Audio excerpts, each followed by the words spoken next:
Dear brothers and sisters in the Lord, ప్రభునందు ప్రియమైన సహోదరి సోదరులారా, today's verse for our meditation is taken from the book of Luke, first chapter, verse 50. నేటి దినం మన ధ్యానం కొరకు లూకా సువార్త మొదటి అధ్యాయం 50వ వచనం నుండి తీసుకొనబడింది. And his mercy is on them that fear him from generation to generation. ఆయనకు భయపడు వారి మీద ఆయన కనికరము తరతరములుండుకుండును.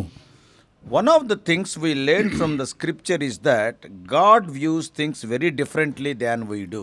లేఖనాల్లో మనం చూసే ఒక సంగతి, దేవుడు మనం చూసేదానికన్నా భిన్నంగా చూస్తూ ఉంటాడు. We tend to be attracted to the strong and the powerful in the world. మనము ఈ ప్రపంచంలో, ఈ లోకంలో బలమైనవి, శక్తివంతమైన, గొప్పవి, వాటిని చూసి ఆకర్షితులు అవుతుంటాం. While we often overlook the helpless and the weak. మరి అలాంటి అప్పుడు మరి బలహీనులైన వారు, కొంచెం చేతగాని వారిని మనం పట్టించుకోం. In our own culture we seem to be obsessed with celebrities. మన సాంప్రదాయంలో మనం చూస్తే చూడండి, కొంతమంది గొప్ప గొప్ప వారుగా పిలువబడేవారు ఉంటారు. వాళ్ళ గురించి ఎక్కువగా మనం పట్టించుకునే వారు ఉంటారు. You can't even go shopping nowadays without reading the latest gossip about this or that celebrity and what they ate, what they wore, what they were, where they were in the last week, like that. ఇది నెలలో చూడండి, అలాంటి గొప్ప గొప్ప వారు, పేరుగాంచిన వారు ఉంటారు. వాళ్ళకి సంబంధించినటువంటి ఏదో ఒక అడ్వర్టైజ్మెంట్, వాళ్ళు అవి చూడకుండా, వాటి గురించి వినకుండా మనం బజార్కు shopping వెళ్ళంగా. But judging from the scripture, కానీ లేఖనాల్లో నుండి మనం గమనిస్తే, I doubt God spends much time reading the celebrity columns. I don't think he will do. మరి దేవుడు ఎప్పుడైనా కానీ ఇట్లాంటి పేరు ఉన్నవారు వాళ్ళ గురించి ఆయన పెద్ద పట్టించుకోవాలి, ఆయన చదవడానికి. Our God is a mighty God who does mighty things for ordinary people. మన దేవుడు బలమైన దేవుడు, సామాన్యమైన సాధారణమైనటువంటి ప్రజల ఎడల బలమైన కార్యాలు చేసేవాడు. And although you find this truth throughout the pages of scripture, లేఖనాలన్నిటిలో కూడా ఈ సత్యాన్ని నువ్వు చూసినప్పటికీ, but one of the most prominent places is right here in this passage what we read. ఒకటి ప్రాముఖ్యమైనటువంటి ఆ మాట భాగం ఇప్పుడు మనం చదువుకున్న ఈ భాగంలో మనం చూస్తున్నాం. Mary burst out in a song of praise to the Lord who has done great things for her. Mariya దేవుని ఎడల గొప్ప కార్యాలు చేసిన వారిని బట్టి, అంటే దేవునికి కృతజ్ఞతాస్తుతులు చెల్లిస్తా ఉందా. Who is Mary? మరియా ఎవరు? A simple, common young woman who simply trusted in the Lord. ఒక సామాన్యమైన, సాధారణమైనటువంటి ఒక యవనస్తురాలు, దేవునిపై నమ్మిక ఉంచి దేవునిపై ఆధారపడిన స్త్రీ. Now Mary was pregnant with Jesus. ఇప్పుడు మరియా గర్భంతో ఉంది. యేసు ప్రభు ఆమె గర్భంలో ఉన్నాడు. She was to see Elizabeth who was pregnant with John. ఆమె మరి ఎలిజబెత్, అంటే ఆమె గర్భంలో యోహాను ఉన్నాడు. ఆమె దగ్గరికి వెళ్ళవలసి ఉంది. ఆమె Elizabeth realized that the baby Mary was carrying was the child of God and the coming savior. ఇప్పుడు మరియా గర్భంలో ఉన్నటువంటి ఆ వ్యక్తి, ఆ బాలుడు, ఆయన ఈ లోకాన్ని రక్షించేవాడు, రక్షకుడు యేసు అని ఎలిజబెత్ గ్రహించింది. And calls her, you are a blessed woman. ఆమెను ఏమంటారు? నువ్వు ధన్యురాలవు అంటుంది. Mary then rejoices in God for what he has done. ఇక మరియా దేవుని బట్టి, ప్రభువుని బట్టి, ఆమె చేసిన దాన్ని బట్టి ఆనందిస్తా ఉంది. Part of her praising God is that she notices that God pours out mercy on any person who fears him. ఆమె స్తుతిస్తున్న దానిలో భాగముగా ఆమె గమనించిన సంగతి ఏముంటుందంటే, దేవునికి భయపడు వారు ఎవరైనా కానీ వారి మీద దేవుని యొక్క కనికరం ఉంటుంది, తరతరములకు ఉంటుంది. Notice one important thing. ఇక్కడ ఒక ప్రాముఖ్యమైన సంగతి గమనించండి. What is it? అదేమిటి? God's mercy is not on every person. దేవుని కనికరం అనేది అందరి మీద కాదు. It is only on those who fear him. ఆయనకు భయపడు వారి మీద మాత్రమే ఉంటుంది. This fear is not being scared of God. ఈ భయం అనేది అదే దేవుని చూసి బెదిరిపోవడం అనేది కాదు. It is a deep respect for who he is and what he can do.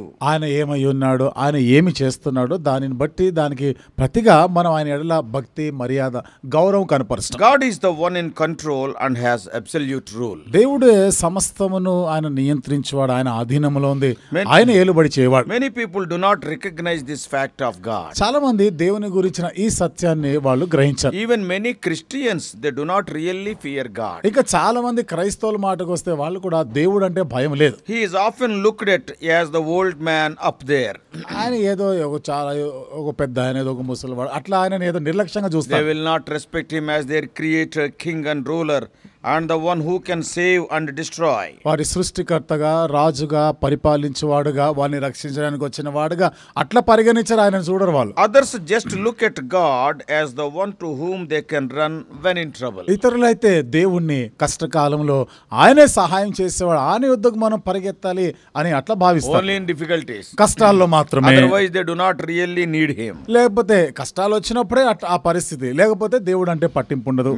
When Mary was told she would be pregnant outside the wedlock with a child of God. ఎప్పుడైతే మరియా వివాహేతరమైనటువంటి ఒక గర్భం, ఆ గర్భంలో ప్రభు ఉన్నాడు అన్న సంగతిని చూసినప్పుడు she did not understood it. ఆమెకి అది గ్రహింపవలేదు. All Mary did was accept it. Mariya చేసిందంతా ఒకటే, తను అంగీకరించింది. She feared God. దేవుడు అంటే భయపడ్డదా. She respected God's control and choices. కాబట్టి దేవుని యొక్క ఆ నియంత్రణని గాని, దేవుని యొక్క ఏర్పాట్ల ఎంపికలని ఆమె అంగీకరించింది, ఆమె గౌరవించింది. When a believer respects God, ఒక విశ్వాసి దేవుని గౌరవించినప్పుడు he pours out his mercy on that person. ఆ వ్యక్తి పైన దేవుడు తన కనికరాన్ని చూపిస్తాడు. God gives a believer his favor. దేవుడు ఒక విశ్వాసికే తన యొక్క దయను చూపిస్తాడు. If any person messes up and God has the right to destroy that person. ఒకవేళ ఎవరైనా గందరగోళాన్ని సృష్టించేవాడు ఉన్నాడా, దేవుడు తప్పక వాడిని నాశనం చేయగలడు. Because the price of sin is death. ఎందుకని పాపం యొక్క క్రయము వెల ఏమిటి? మరణం. As you fear and respect God's rule, he will pour out his mercy on you. దేవుని యొక్క ఏలుబడిని గౌరవించి ఆయనకు భయపడతా ఉంటే నీ మీద తన కనికరాన్ని కుమ్మరిస్తాడు. God will forgive you and give his favor. దేవుడు నిన్ను క్షమించి తన దయను, తన కృపను నీకు ఇస్తాడు. He will pour out his wisdom into your life. నీ జీవితంలో ఆయన ఒక జ్ఞానం ఇస్తాడు. He will answer your prayers. నీ ప్రార్థనలకు జవాబిస్తాడు. Do you fear God today? ఈ రోజు నువ్వు దేవుడు అంటే భయపడుతున్నావు? Do you respect his authority? దేవుని యొక్క అధికారానికి నువ్వు ఏమైనా గౌరవం ఇస్తున్నావా? I pray today that God will reveal more of himself to you. ఈ రోజు దేవుడు తన గురించి ఎక్కువగా నీకు బయలుపరచుకోవాలి అని ప్రార్థన చేస్తున్నాడు. That you will have the proper fear and respect for him. అంటే దేవుడు అంటే ఒక సరి అయినటువంటి గౌరవము, మర్యాదను, భయము ఉండాలని. That you will allow God to have absolute authority over your life. అనగా దేవుణ్ణి నీ జీవితంలో సంపూర్ణమైనటువంటి అధికారం ఆయనకే ఇవ్వాలని. That you will make God king of your life. దేవుణ్ణి నీ జీవితానికి రాజుగా చేసుకోవాలని. And that God will show his mercy towards you. అలా దేవుడు నీ మీద తన యొక్క కనికరాన్ని చూపిస్తాడు. Mary's proclamation of God's mercy being from generation to generation. దేవుని కనికరం గురించి మరియా చెప్తూ తరతరములకు ఉండునని చెప్తూ, and that truth underscores the idea that God's mercy is not a fleeting or temporary gift. ఈ సత్యం ఏం చూపిస్తుంది? దేవుని యొక్క కనికరం, దేవుని కృపా వాత్సల్యం అనేది ఏదో తాత్కాలికమైనదో కొంత సమయం కొరకు ఉండేది కాదు. But a continuous and unchanging aspect of his character. అది ఎడతెగక కొనసాగుతూ ఉండేటువంటి తన యొక్క వ్యక్తిత్వాన్ని అది కనపరిచేది. It is a promise that extends throughout time, encompassing all people who genuinely revere or honor him. దేవుని యథార్థంగా ఆయనని గౌరవించి దేవుని ఎడల భయభక్తులు కలిగిన వారి ఎడల తరతరాల వరకు ఆయన కొనసాగిస్తూనే ఉంటాడు. The context of this verse is crucial to understanding its significance. ఈ వచనం యొక్క సందర్భం, దాని యొక్క ప్రాముఖ్యతను మనం గ్రహించుట ఇది కొంచెం క్లిష్టమైనటువంటి సంగతి. Mary, a young and unmarried woman, Mariya అవివాహిత ఒక యవనస్తురాలు, and she was visited by the angel Gabriel, who informed her that she would conceive a child by the power of the Holy Spirit. Gabriel దూత వచ్చి ఆమెను దర్శించి ఆమెతో చెప్తుంది, నీవు పరిశుద్ధాత్మ వలన గర్భం ధరిస్తావు అని చెప్పినాడు. This miraculous conception was a part of God's divine plan to bring salvation to the world through the birth of Jesus Christ. ఆశ్చర్యకరమైనటువంటి ఈ గర్భం దాల్చుట అనేది దేవుని యొక్క దైవికమైనటువంటి ఆ ప్రణాళికలో మానవాళి అంతటి కూడా ఆయన రక్షణ ఇవ్వబోతున్నాడు అనేది ఉంది. Despite the challenges, so many challenges are involved. ఎన్నో సవాలుతో కూడిన పరిస్థితులు అక్కడ ఉన్నాయి. And the society's expectations that Mary would face as a result of her pregnancy. సమాజమేమో మరియాకి ఈ రకమైనటువంటి గర్భం వచ్చింది, తప్పక దాని పరిణామాలు ఎదుర్కొంటే అనుకుంటున్నప్పుడు, కానీ she responded with joyful submission to God's will. ఆమె ఎంతో సంతోషంగా దేవుని చిత్తానికి ఆమె లోపరుచుకొని స్పందించినట్టు చూస్తాం. In her song of praise, ఆమె స్తుతి పాటలో Mary magnifies the Lord and acknowledges his sovereign power, mercy and faithfulness. Mariya ప్రభువుని ఆమె ఘనపరుస్తూ గొప్ప చేస్తూ ఆయనను స్తుతిస్తా ఉంది. The symbolism in this verse is very profound. చూడండి ఈ వచనం ఉన్నటువంటి ఈ సాదృశ్యమైనటువంటి రూపం అనేది సంగతి ఇది చాలా లోతైన సంగతి. Time and again we can see about the fear of the Lord in the Bible. Bible గ్రంథంలో దేవుని భయం అనే మాట పదే పదే మనం చూస్తాం. The fear of the Lord is a recurring theme throughout the Bible, representing an attitude of reverence, obedience and trusting in God. దేవుని భయం అనేది బైబిల్ గ్రంథం అంతట్లో కూడా దేవుని ఎడల భక్తి, దేవుని ఎడల గౌరవం, ఆయన అంటే భయభక్తులు కలిగి ఉండే దాని గురించి చాలా సార్లు రాయబడింది. This fear is not based on dread and terror. ఈ భయం అనేది అదేదో ఆయనను చూసి బెదిరిపోతూ భయపడిపోతూ ఉండాలన్నట్టు కాదు. But rather on a deep respect for God's character and his commands. దేవుని యొక్క ఆ వ్యక్తిత్వాన్ని బట్టి ఆయన యొక్క ఆజ్ఞలను మనం గౌరవిస్తూ ఒక భక్తిపూర్వకమైనటువంటి భయం. It is a recognition of his holiness, justice and sovereignty. ఆయన యొక్క పరిశుద్ధత, ఆయన యొక్క న్యాయం, ఆయన సార్వభౌమత్వాన్ని గ్రహించి గుర్తించటం. Those who fear the Lord are humble and contrite in their spirit. ఎవరైతే దేవుని అంటే భయభక్తులు కలిగి హృదయంలో వారు విరిగి నలిగిన హృదయం కలిగి తగ్గించుకొని ఉంటారు. Oh, they acknowledge the need of God's mercy and forgiveness. దేవుని యొక్క కనికరం, దేవుని యొక్క క్షమాపణ అవసరమై ఉందని గుర్తించేవారు. Furthermore, ఇంకా మనం ముందుకు the చూస్తాం. idea of God's mercy being from generation to generation points to the enduring nature of God's love and compassion. దేవుని కనికరము తరతరములకు ఉండును అనేటువంటి తలంపు ఏముంటుందంటే దేవుడు తరతరం వరకు కూడా ఎల్లకాలం కూడా తాను కృప చూపించేవాడు, కనికరం It చూపించేవాడు. is a reminder that God's faithfulness extends not only to individuals but to entire families. దేవుని యొక్క విశ్వాస్యత కేవలం ఒక వ్యక్తికి మాత్రమే కాకుండా కుటుంబాలన్నిటికి కూడా ఆయన చూపించేవాడు. For every community and every nation. ప్రతి సమాజం, ప్రతి దేశంలో ఉన్న వారికి కూడా His mercy transcends time, impacts countless lives across the generations. తరతరముల వరకు కూడా ఆయన ఒక కనికరము, ఆయన ఒక కృప అనేది ఆయన చూపిస్తూనే ఉంటాడు. This is a powerful assurance for believers. ఇది విశ్వాసికి ఒక శక్తివంతమైన నిశ్చయతతో As కూడిన it సంగతి. signifies that God's mercy is not limited or finite but limitless and eternal. దేవుని యొక్క కనికరం అనేది ఏదో తాత్కాలికమైనది, కొంచెం అనేది కాదు, కానీ అది అనంతమైనది, దానికి హద్దులు పరిమితులు లేనిది. Yeah, this is a powerful assurance for believers as it signifies that God's mercy is not limited or finite but limitless and eternal. ఒక విశ్వాసికి ఇది ఎంతో ప్రాముఖ్యమైనటువంటి సంగతి. ఎందుకనగా దేవుని యొక్క కృప, దేవుని కనికరం అనేది ఏదో కొద్ది కాలం ఉండే పరిమితి గలది కాదు, అనంతమైనది, హద్దులు లేనిటువంటిది. In conclusion, ముగింపులో Luke 1:50 in the King James version is a beautiful testimony to God's unending mercy. లూకా సువార్త 1:50 కింగ్ జేమ్స్ వర్షంలో మనం చూస్తే దేవుని యొక్క కనికరం అనేది అనంతమైనది, తరతరములకు ఉంది. And it is having profound impact it has on those who respect him. ఎవరైతే దేవుడు అంటే గౌరవము, మర్యాద ఇస్తారో ఇది వారికి లోతైనటువంటి సంగతి ఇది వాళ్ళకి. And it encapsulates the timeless message of hope, grace and redemption that is central of the Christian faith. ప్రతి కాలానికి కూడా దేవుడు క్రైస్తవుని యొక్క విశ్వాసానికి సంబంధించి నిరీక్షణ ఇది కలిగించేదిగా ఉంది. This verse serves as a source of encouragement for believers. ఈ వచనం అనేది ఒక విశ్వాసికి ప్రోత్సాహాన్ని ఇచ్చేదిగా కూడా ఉంది. And it reminds them of God's unfailing love.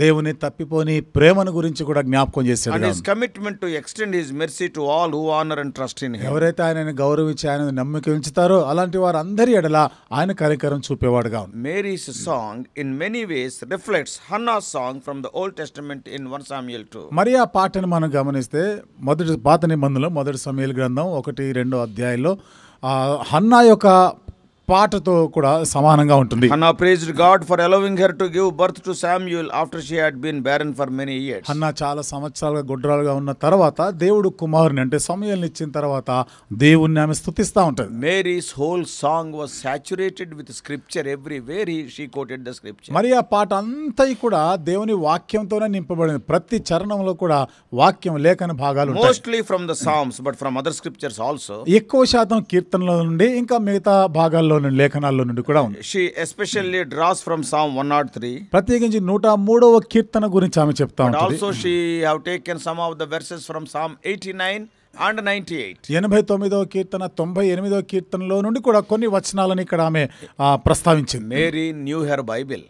మరియకి తన Bible తెలుసుంది. Because she knew her Bible, she also knew her God. తన బైబిల్ ఎరిగి ఉంది కాబట్టి తన దేవుని కూడా ఎరిగి ఉంది. And now in a moment of great joy, the scriptures burst forth from her tongue in praise to her great God. గొప్ప సంతోషకరమైనటువంటి ఈ గడియల్లో ఆమె లేఖనాల్లో నుండి ఈ మాటలు తీసుకొని ఆమె దేవుని గణపరుస్తాం. This morning may God help us to be thankful unto him for whatever he is allowing and doing in our lives. ఈ ఉదయకాలం దేవుడు మన జీవితంలో ఏమి జరిగిస్తున్నాడో, వేటిని అనుమతిస్తున్నాడో వాటన్నిటిని బట్టి మనం దేవుని స్తుతించుదుము గాక. May God bless you. దేవుడు మిమ్మల్ని దీవించును గాక. Shall we pray? ప్రార్థన చేసుకుందాం.